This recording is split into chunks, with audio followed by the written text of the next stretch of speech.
तारीख थी 24 अप्रैल 1980। ईरान में अमेरिकी दूतावास के 52 नागरिकों को बंधक बनाए कई महीने बीत चुके। तत्कालीन राष्ट्रपति जिमी कार्टर ने दुनिया के सबसे घातक रेस्क्यू मिशन को हरी झंडी दी। ऑपरेशन ईगल क्लॉ योजना फुल प्रूफ थी। अत्याधुनिक C-130 हरक्यूलिस विमान और RH-53D-C स्टालियन हेलीकॉप्टर्स को ईरान के रेगिस्तान में एक गुप्त ठिकाने जिसे डेजर्ट 1 नाम दिया गया था वहां उतारना था। अब ये RH-53D स्टालियन हेलीकॉप्टर्स क्या बला है? ये एक हवा में उड़ता हुआ लगभग 2 BHK का फ्लैट होता है, इतना बड़ा है।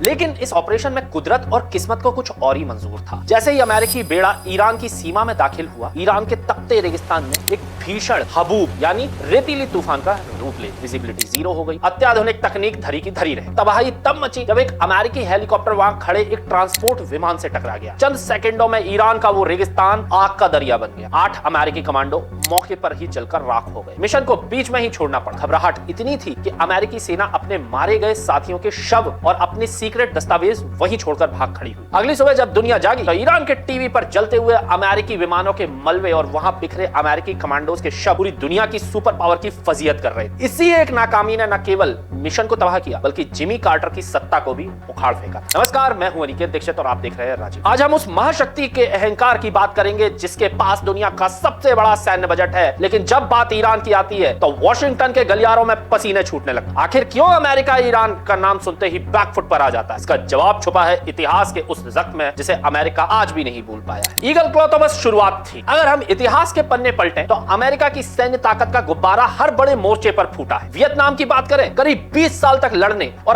अरबों डॉलर फूकने के बाद दुनिया ने देखा कि कैसे अमेरिकी सैनिक सागौन में छत से हेलीकॉप्टर पकड़कर भागने को मजबूर हो गए। एक छोटे से देश के गोरिल्ला लड़ाकों ने महाशक्ति को धूल चटा दी। इराक में वेपन्स ऑफ मास डिस्ट्रक्शन के नाम पर घुसा अमेरिका आज तक वहां एक स्थिर लोकतंत्र नहीं दे पाया, बल्कि वहां से निकलने के बाद इराक केवल अस्थिरता और गृह युद्ध की आग में झोंक दिया। 20 साल, $2 ट्रिलियन का खर्च और हजारों सैनिकों की जान गंवाने के बाद अमेरिका ने रात के अंधेरे में अगराम एयरबेस खाली किया और तालिबान वापस सत्ता में आ गए। इसे इतिहास की सबसे बड़ी सैन्य वापसी और हार माना गया जो हमने और आपने अपनी आंखों से न्यूज चैनल्स पर देखी। अफगानिस्तान छोड़कर अमेरिका रातों रात। आज जब बात ईरान की आती है तो अमेरिका को वही डेजर्ट 1 का साया सता, वही ईगल क्लॉ उसके सपनों में एक मौत का पंजा बन गया। ईरान ना तो इराक है और ना ही अफगानिस्तान। ईरान के पास रेवोल्यूशनरी गार्ड्स की वो फौज है जो सुसाइड ड्रोन, एंटी शिप मिसाइलों और अंडरग्राउंड मिसाइल सिटीज से लैस है। ईरान की भौगोलिक स्थिति और उसकी प्रॉक्सी वॉर की ताकत ने अमेरिका के हाथ पैर फुला रखा। अमेरिका जानता है